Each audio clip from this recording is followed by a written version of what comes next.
All right. I think you should have just gotten a note that we are recording. So let's go ahead and get this show started. Welcome, everybody, to this PayTrace webinar. My name is Sam Johnson. I will be your host today. And if you are here for the B2B 103 course, you're in the right spot. This is our Developing a Winning B2B Demo course. Now, if you are new to PayTrace webinars, I'll give you a little bit of background on what to expect. PayTrace webinars are 30-minute sessions to give you some information and insight into PayTrace, into the industry, and into some best practices that you can take with you and turn into your success. You will notice that as you are getting settled in here, if you're on the live webinar, you are muted. I do that intentionally, not because I don't want to chat with you guys today, but we want to reduce distractions and background noise. So with that said, if you do have questions, comments, or emotional outbursts, please use the Q&A box on your panel there. You should see that. Click on that, send in all of your thoughts. We'll shell out a few minutes at the end of this course today. This is a 30-minute course, so we'll take a couple minutes at the end of that for question and answer. If you don't get your question in today, no worries. I will be providing some contact information on how to get a hold of us after this webinar. So let's go ahead and actually get into things, and we'll take a look at today's agenda. Again, this is the 103 course, so this is part 3 of a 3-part series. Part 1 is why sell B2B payments, and part 2 is finding success in untapped markets. Fret not if you missed either of those first 2 courses. These all do stand independently, but if you would like to see the recordings, we will have those hosted for you to go back and review as well. So today's agenda on developing a winning B2B demo is we're going to first talk about, well, what does hosting a PayTrace demo look like, right? So we're going to talk about some keys to success with hosting a PayTrace demo. Then after that, we're going to get into how are some different ways that we can create some engagement with our merchants. We find that the most successful demos are ones that are not just one-sided presentations, but more interactive. And then lastly, what are some resources that PayTrace can provide you that you can use to help add to your success? So again, time frame on this, we're going to get you in and out of here in about half an hour and back to the rest of your, I'm sure, busy weeks. So let's start off with the Devo. I forgot this slide was here. One of the most important things that I think that we can provide to a merchant to help close a sale is not a Devo, it's a demo, the demo. I caught myself off guard on that one, the demo. So what I've done is I've kind of put together what I consider 5 keys to success. If we can do these 5 things in preparation and during a demo, it's going to make the close that much more easier. Now, a little background, I've been doing PayTrace demos for a very long time, for a little over 7 years now. And over the years, either hosting demos myself, having our sales partners attend demos, setting these up, I've noticed a lot of really good things that people have done, but I think just as important, or if not more important, I've also noticed a lot of issues, drawbacks, pitfalls, right? Things that have led to, I don't want to say failures, but maybe more disruptions in the process. So these are going to help make things that much simpler. So in preparation of the demo, number 1 is doing a little bit of discovery, a little bit of research into the business. Keep in mind, I'm going to break down each of these 5 keys, so it's not all just going to be on this one slide. So doing a little research up front. Number 2, know your audience, right? Who is the decision maker, who is on the call, who needs to be on the call, right? So know who your audience is. Number 3, block out the appropriate amount of time, right? This one seems pretty light and straightforward, but I think the biggest disruptor that I've seen over the years of, failed demos is this one right here, right? Not setting proper expectations. Number 4, do a little preparation on your demo account, right? There are a few things that we can do in preparation to make these go a lot smoother. And there's a couple little small things that we can change around that might end up making the deal, right? Might set you apart from the competition. And lastly, right, we're going to get into this topic of engagement, right? While we're on a demo, what are some things that we can do to engage with our audience a little bit better? I wanted to point out these 5 things are not exclusive to PayTrace, right? I called this developing a winning B2B demo because this is not just for PayTrace, but this can be for any product that you're pitching, anything that's out there that could be to this business to business audience, right? These are just general practices. So let's dive into these a little bit deeper. So we're going to start with this first one, and it's all about discovery. There have been many times I've gone into some of these demos where people put the cart before the horse and just say, hey, I've got this solution, come check it out, without actually doing their due diligence on the business, right? So before I go into an actual demo call, I want to have the answers to these questions, or I've asked these questions in some capacity, right? So today, how are you accepting payments? Pretty simple. What is your process for getting paid? Right? What type of solutions are you using? Is it in person, back office, text to pay, integrations, right? We want to know exactly what that looks like in their current state, because then we want to be able to improve on that. Number 2 is, who are their customers? I think specifically for PayTrace, this question is going to be extremely important because of the implication of level 2 and level 3 processing, right? This is something that PayTrace does better than most solutions that are out there. And by knowing their customer profile, right, could determine what the impact of that is going to be. If their clients are 100% businesses or government entities, things like that, right? Right off there, that's a huge buying signal that, this is going to be a good fit. And they're going to see a ton of value from this. So that might shift how the actual demo goes, where we put a little bit more time and energy on the level 2 and level 3 conversation versus other tools. Next one up here is, what pain are they experiencing? And pain is an interesting term because I was in some sales training personally a few years back, and the trainer described pain not as something that's necessarily negative or really impacting the business harmfully, but a lot of the times pain isn't known, because what they describe pain as for a business is the difference from where you are today to where you want to be or need to be. And a lot of folks, as I'm sure you've all seen this in your selling cycles, are comfortable where they are, and they don't know that they're in pain. They don't know that things can be better. So it's up to us sometimes to be able to identify the pain. Really, what that means is identifying the gaps, right? With what are some of the issues that they're facing that maybe they don't even know. So a lot of this is asking a lot of questions and uncovering some of the issues, some of the fallbacks. And then on the complete flip side, we also want to know, well, what do they like about their current solution, right? What are they doing today that's working really well for them? Because if there's something that's working, we don't want to screw around with that too much, right? We want to be able to replicate that or even enhance that, right? How can we make that even better from where it is today? So what do they actually like? What do they like? What do they don't like? And then lastly, and this one is super important, team, is who is involved in the payment process, right? Notice I don't say who is the decision maker, but who is involved in the payment process. Because this question is strongly going to influence our next slide, which is know your audience, right? So many times I've been on these calls, these demos, and everything's going well, right? They're excited, you're excited. Seems like this is going to be an easy sell. We're closing the deal.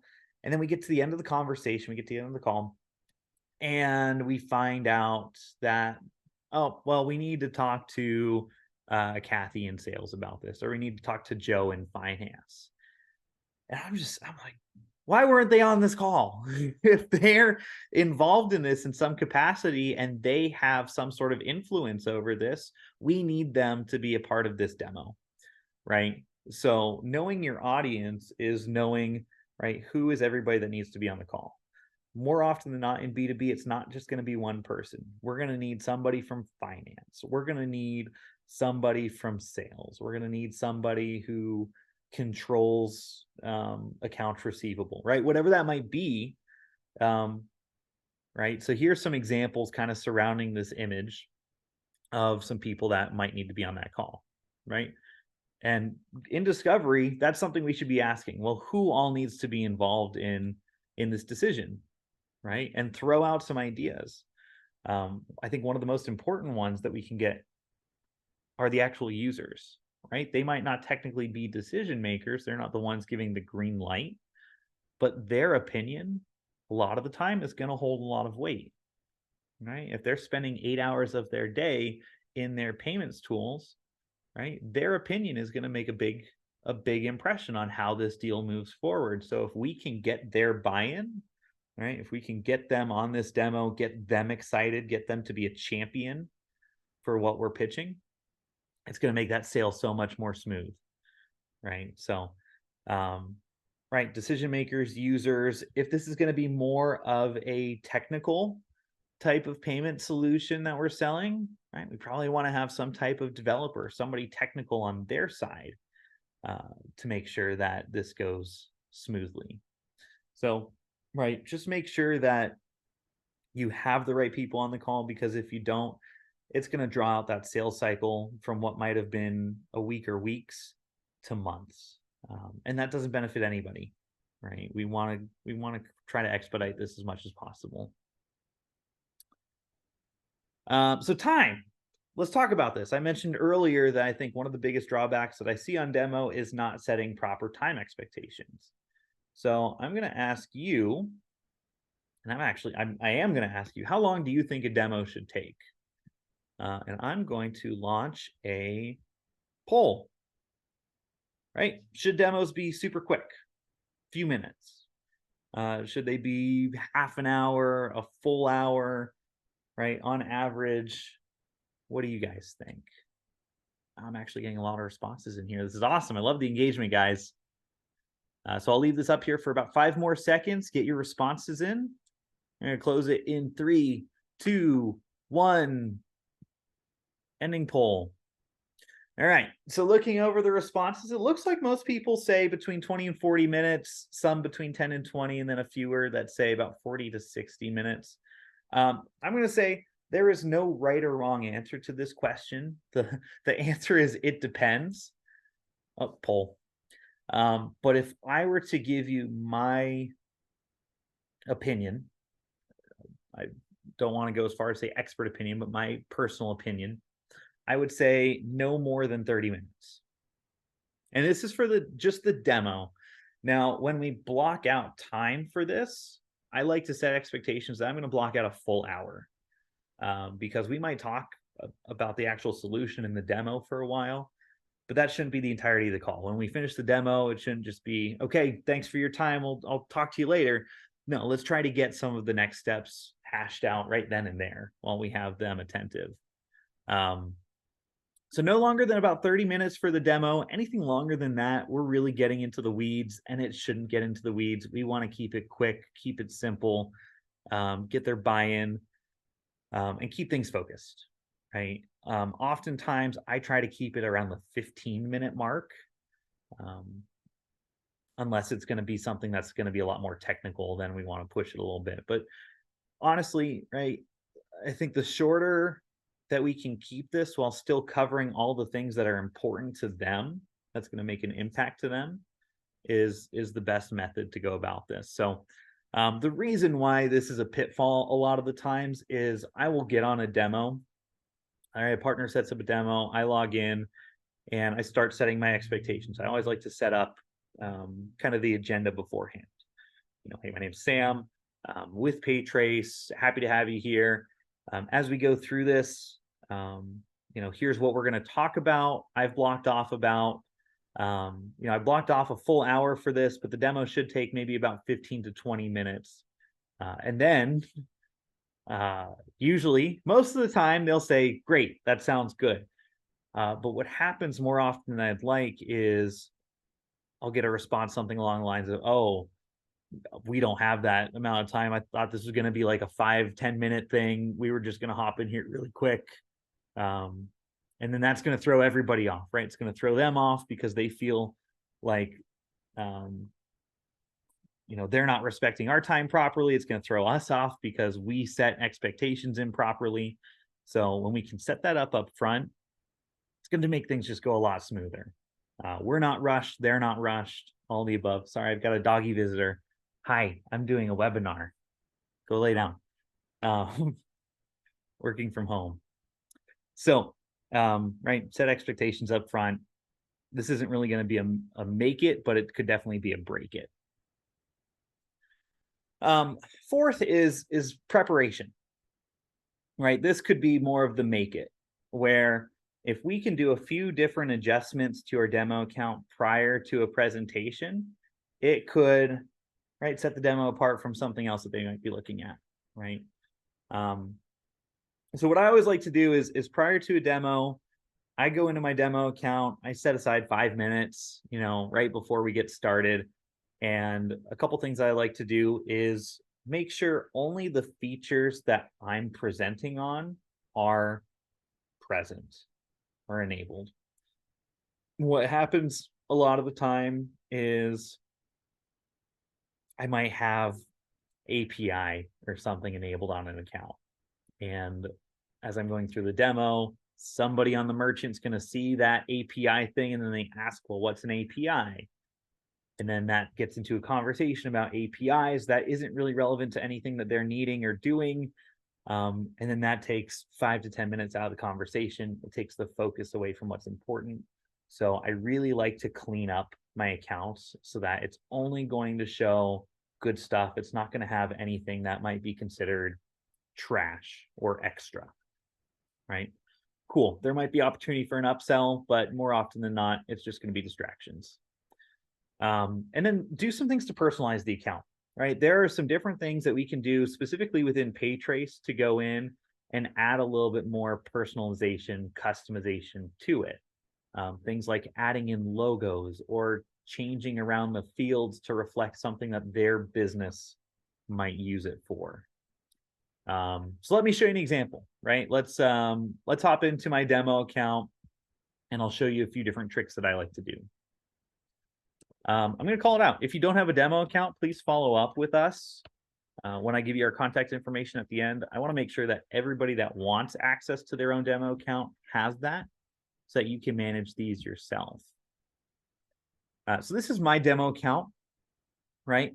Number one thing that most people see when they get logged in here is the green background and the big bold logo up at the top left that says it says Golf World.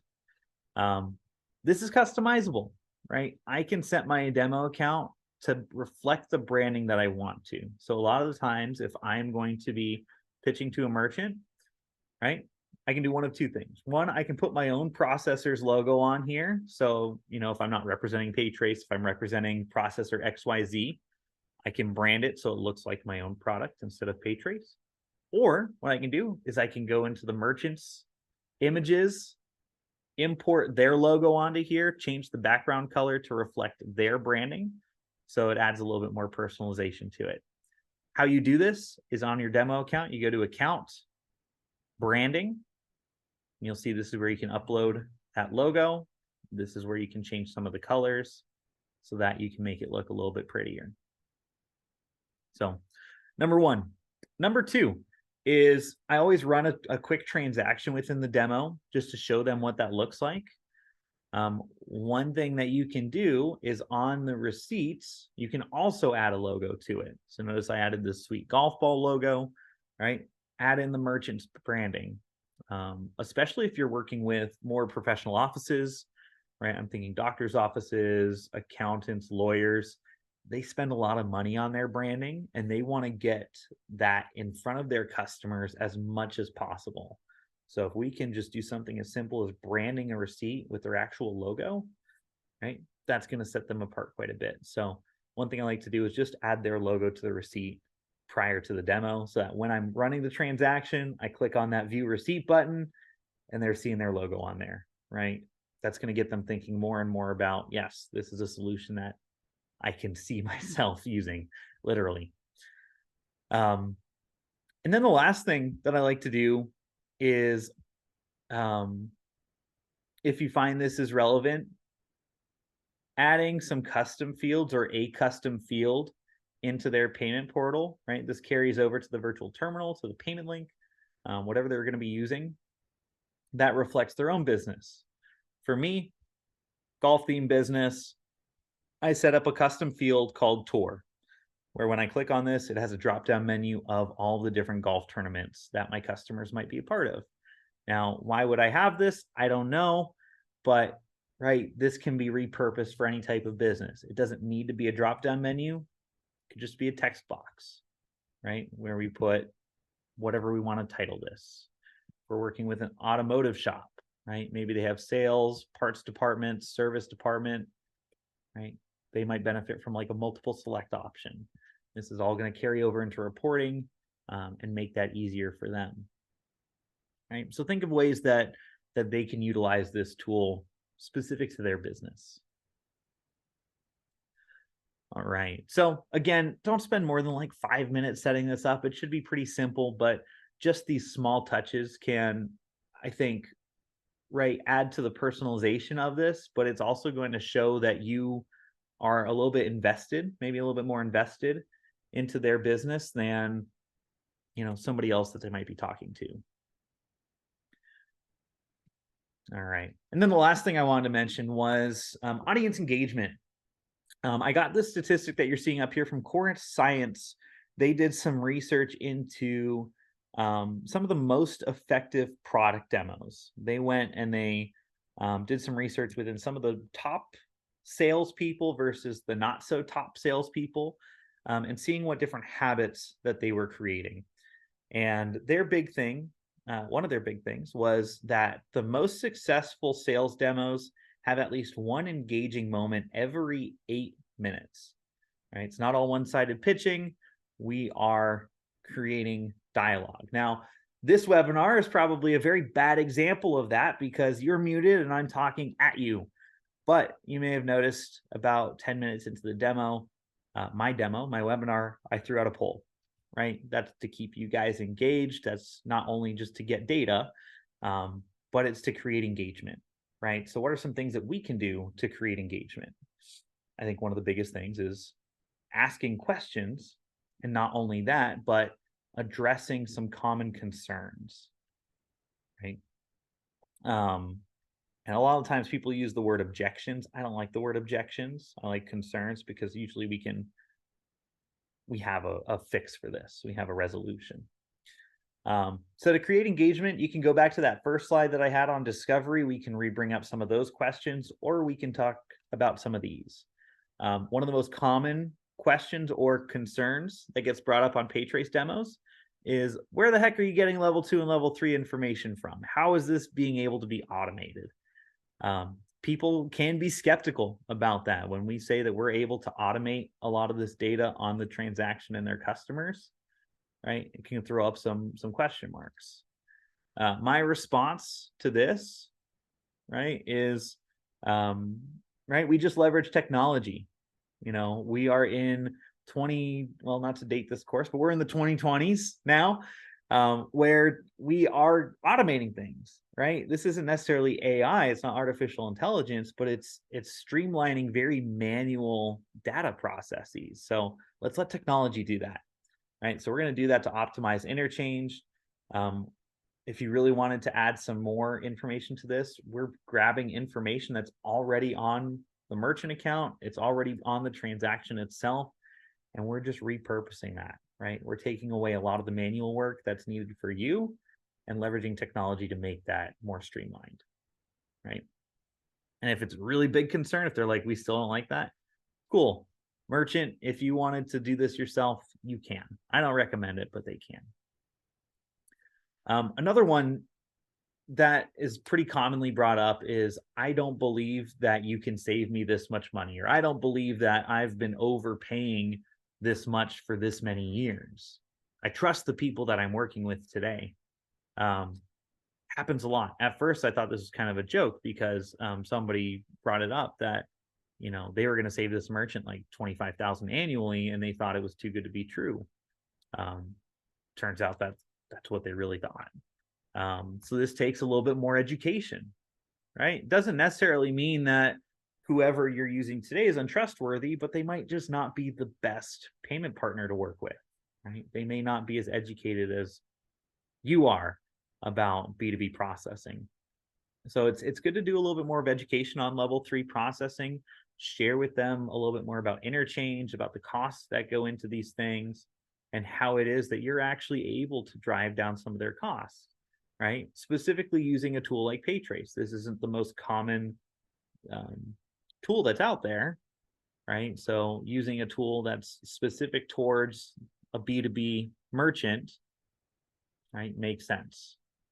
So, and when you need to, right, use a merchant statement. Grab a merchant statement that they're currently using, show them the card types that they're accepting that can be optimized, and then talk a little bit about how PayTrace does that. And then lastly, this one's a pretty light one, and this is pretty, standard across the board, but switching technologies, switching processes is just a pain. And honestly, it is. It totally is. Training staff on a new solution, on a new system, is a bummer. It's not fun. I do it all the time. But what's nice about this solution is that it is so intuitive, that especially if a merchant's already using a virtual terminal, right, this is going to be a more efficient virtual terminal. Or if we're adding this into their already native ERP solution or accounting solution, right, we're just going to be making them more efficient. And what's nice is that we have a team of trainers that literally block out every hour of every day to train merchants, right, to take away this learning curve. So we're going to be available, right? We don't charge for this. We're going to be available for whenever that they need training, whether they're a new merchant, if they just hired some new people, right? We will train them on how to use PayTrace, how to use the gateway. So resources for success. My image disappeared, but I used to have a really nice image of a Sandbox account on here. If you'd like access to your own demo account, your own Sandbox account, you can start by emailing our sales team at sales@paytrace.com, and somebody will get you in front of access to your own Sandbox if it's potentially a personal one, or if you're with an ISO or processor, we'll get you added to an existing one so you can get in here and play around with it and do your own demos. But on top of that, our 5-star support team will also do these demos for you. Especially if you're newer to PayTrace, if you're not experienced with doing this. I don't want to say, we're going to throw you to the wolves, go out there, do your own demos. What happens, happens, right? That's not setting you up for success. So if you'd like us to do a demo for you, schedule it with us. You can do this by going onto our homepage, paytrace.com or paytrace.net. Under contact, you'll see this link that says Help Center. And when you go to this page, you're going to find a whole bevy of resources, whether it's training webinars, different demo sessions. Specifically, I want to refer you to these 2 links here. Product demo, right? This is going to be more of a sales demo, or account training. So once you actually land that account, this is where you get them trained up, right? Go to one of these, find a time slot that's available. Usually these book up about 2 days in advance. And we'll send you a link, kind of like what we're doing right now, and we'll hop on a call like this and help you sell that account. Just take advantage of this. It's for free, right? We don't charge for that. We want you to be successful. And then lastly, if you need to talk to a live person for whatever reason, if a merchant runs into a question that you can't answer, pick up the phone, call us, shoot us an email. We are super easy to get a hold of. This is our contact information: phone, email. when you call this number, somebody's going to pick up the phone in 20 seconds or less almost every time, right? 5 a.m. to 7 p.m. Pacific, Monday through Friday. If you don't believe me, after this runs out, call that number. I can guarantee you somebody's going to pick up. And if they don't, leave a voicemail and they'll call you back within about 5 minutes, right? Really responsive support. So take advantage of everything that we have to offer. Again, we want you to be successful. We're not competing with you. We want your accounts to use our software. So get a hold of us here. If you want to get a hold of me directly, again, my name is Sam Johnson.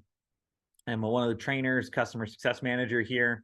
I'm happy to work with you on an individual basis if you want some additional information. If you work with a team, I do a lot of team trainings, so feel free to utilize me.